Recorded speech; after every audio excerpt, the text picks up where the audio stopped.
नमस्कार, फाइटर समाचार में आपका स्वागत है। पेश आज 15 जनवरी सुबह 6 बजे राजस्थान की खास खबरें।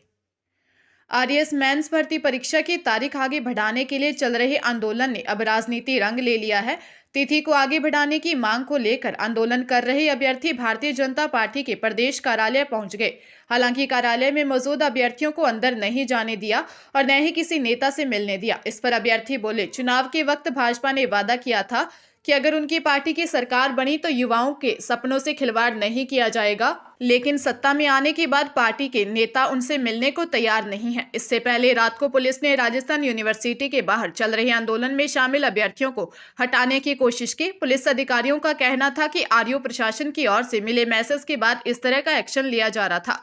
दरअसल राजस्थान विश्वविद्यालय के बाहर आरएएस मेंस भर्ती परीक्षा की तारीख को आगे बढ़ाने के लिए धरना दिया जा रहा है।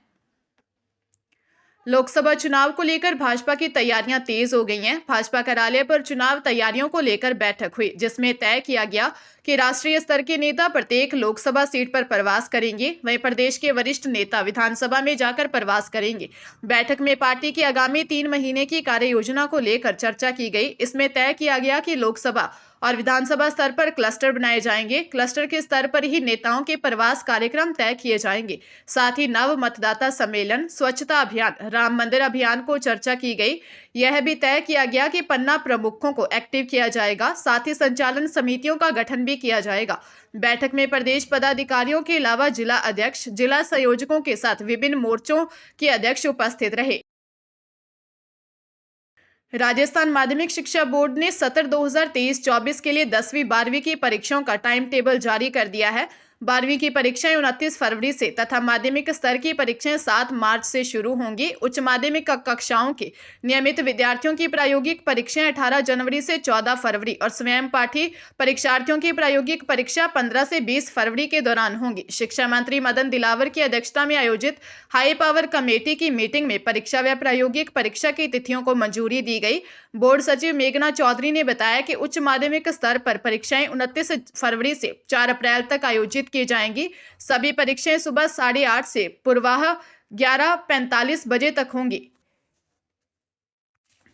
चित्तौड़गढ़ में श्री सांवलिया जी मंदिर में चढ़ावे में आए कैश की काउंटिंग चल रही है। बुधवार से शुरू हुई काउंटिंग में शनिवार रात तक 3 राउंड की काउंटिंग में कुल 10,63,97,071 रुपए गिने जा चुके हैं। काउंटिंग अभी बाकी है। सांवरा सेठ का भंडार 10 जनवरी को खोला गया था। शनिवार देर शाम तक 1,67,00,000 से ज्यादा रुपए की गिनती की गई। फेंट कक्ष और ऑनलाइन से मिले रुपयों की गिनती, सोने चांदी का तोल बाकी है। तीनों राउंड में अभी तक कुल 10,63,97,071 रुपयों की काउंटिंग हो चुकी है। मंडफिया स्थित मेवाड़ के कृष्ण धाम श्री सांवलिया सेठ के दर पर करोड़ों की संख्या में श्रद्धालु आते हैं। आने वाले हर श्रद्धालु सांवरा सेठ का चढ़ावा चढ़ाते हैं। हर महीने की अमावस्या से पहले कृष्ण पक्ष की चतुर्दशी को भंडारा खोला जाता है। इस बार 10 जनवरी को राजभोग आरती के बाद भंडारा खोला गया था।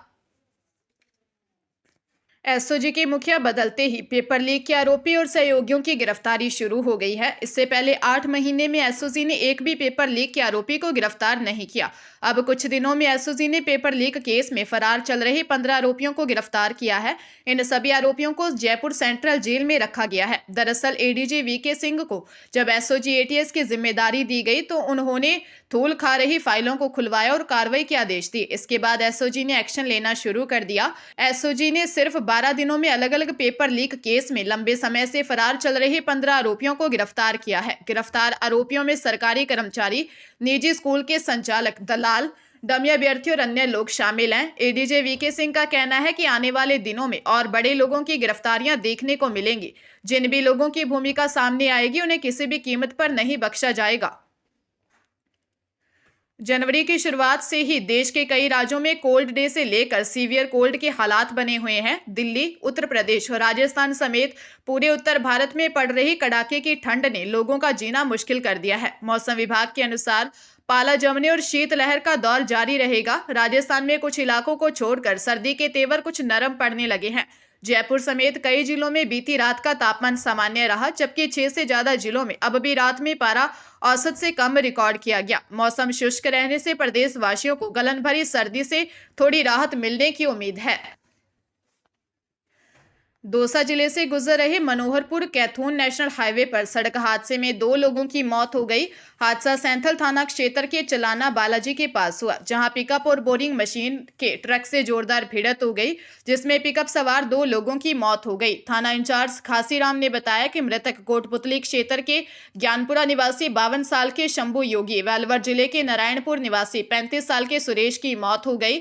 उन्होंने बताया कि पिकअप अमरूद लेने के लिए सवाईमाधोपुर जा रही थी। इसी दौरान बोरवेल मशीन के ट्रक से आमने सामने की भिड़ंत यह हादसा पेश आया। मृतकों के परिजनों के पहुंचने के बाद पोस्टमार्टम की कार्रवाई कर शव सुपुर्द किए जाएंगे। अयोध्या में राम मंदिर प्राण प्रतिष्ठा को लेकर देश क्या विदेशों में भी खूब जोरदार तैयारियां चल रही हैं।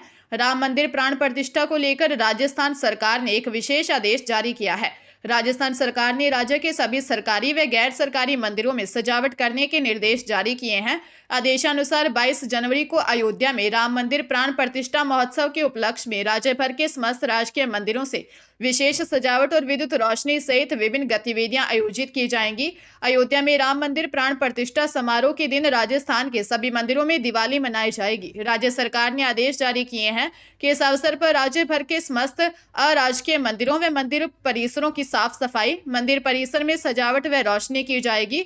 मंदिरों में जो दिए जलाए जाएंगे वे मिट्टी अथवा गोबर से बनाए जाएंगे। इनके अलावा मंदिर परिसर में सत्संग, सुंदरकांड व हनुमान चालीसा पाठ करवाए जाएंगे।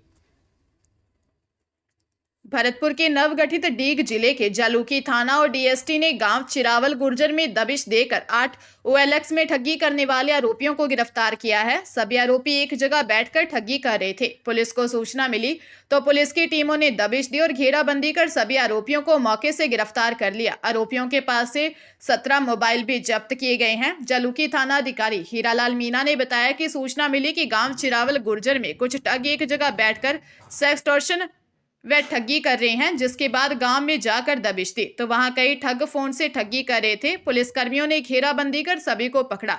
सभी ठगों की तलाशी ली तो कुल 17 मोबाइल मिले, जिन्हें चेक किया गया तो मोबाइल में sex chat, nude video, blackmailing की चैट, फर्जी सोशल मीडिया के अकाउंट मिले, जिसके बाद पुलिस 60 आरोपियों को थाने ले आई। फिलहाल पुलिस आरोपियों से पूछताछ कर रही है। राम मंदिर की प्राण प्रतिष्ठा 22 जनवरी को होने जा रही है। कांग्रेस ने साफ कर दिया है कि वह प्राण प्रतिष्ठा कार्यक्रम में हिस्सा नहीं लेगी। कांग्रेस नेताओं का कहना है कि यह भाजपा और आरएसएस का राजनीतिक कार्यक्रम है। कांग्रेस नेताओं ने इस बयान पर बाबा बालकनाथ ने हमला बोला है। उन्होंने कहा कि कांग्रेस हाशिए के पथ पर है। उसने नेताओं की बात को कोई विशेष गंभीरता से नहीं लेता है। कांग्रेस के पास कहने के लिए बचा ही क्या है। कांग्रेस ने रामलला के अस्तित्व को स्वीकार नहीं किया था। वो कुछ भी कह सकती है। यह पार्टी देश की मिट्टी से नहीं बनी है। जिससे वो बनी है वह सब जानते हैं।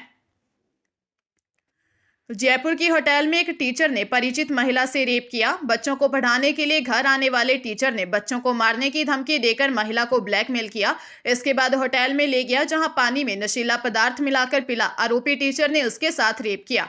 मालवीय नगर थाने में श्यामनगर निवासी 37 साल की महिला ने दी रिपोर्ट में बताया कि वह पति और बच्चों के साथ यहां रहती है। बच्चों को पढ़ाने के लिए महेश नगर निवासी टीचर राजेंद्र कुमार आता था। टीचर राजेंद्र कुमार ने बच्चों को मारने की धमकी देकर ब्लैकमेल किया। महिला ने आरोप लगाया कि राजेंद्र उसे ब्लैकमेल कर मालवीय नगर स्थित एक होटल में ले गया, जहां पानी में नशीला पदार्थ पिलाकर उसके साथ रेप किया। परेशान होकर पीड़िता ने मालवीय नगर थाने में आरोपी टीचर के खिलाफ रिपोर्ट दर्ज करवाई। राजस्थान विधानसभा के 19 जनवरी से शुरू हो रहे सत्र को लेकर अब सप्ताह भर से भी कम का समय रह गया है। इस सत्र की सबसे खास बात यह है कि नई विधानसभा गठन के बाद पहली बार होगा जब जनहित से जुड़े सवालों पर प्रमुख विपक्षी दल के रूप में कांग्रेस पार्टी सत्ता पक्ष में बैठी भाजपा सरकार पर हमलावर रहेगी। इधर विपक्ष के सवालों का जवाब देने और सरकार का बचाव करने के लिए भाजपा विधायक दल भी पूरी तैयारी के साथ सदन में पहुंचेगा। गौरतलब है कि नई विधानसभा गठन के बाद हुए पहले सत्र में नए विधायकों को राज्यपाल कलराज मिश्र ने पद और गोपनीयता की शपथ दिलाई थी। ऐसे में इस सत्र में अब जनहित के सवालों पर सत्ता पक्ष और विपक्ष का आमना सामना होगा। विधायक न सिर्फ अपने अपने क्षेत्र के सवाल ही उठाएंगे, बल्कि राज्य स्तरीय सरोकार रखने वाले मुद्दों को भी प्रमुखता से उठाएंगे।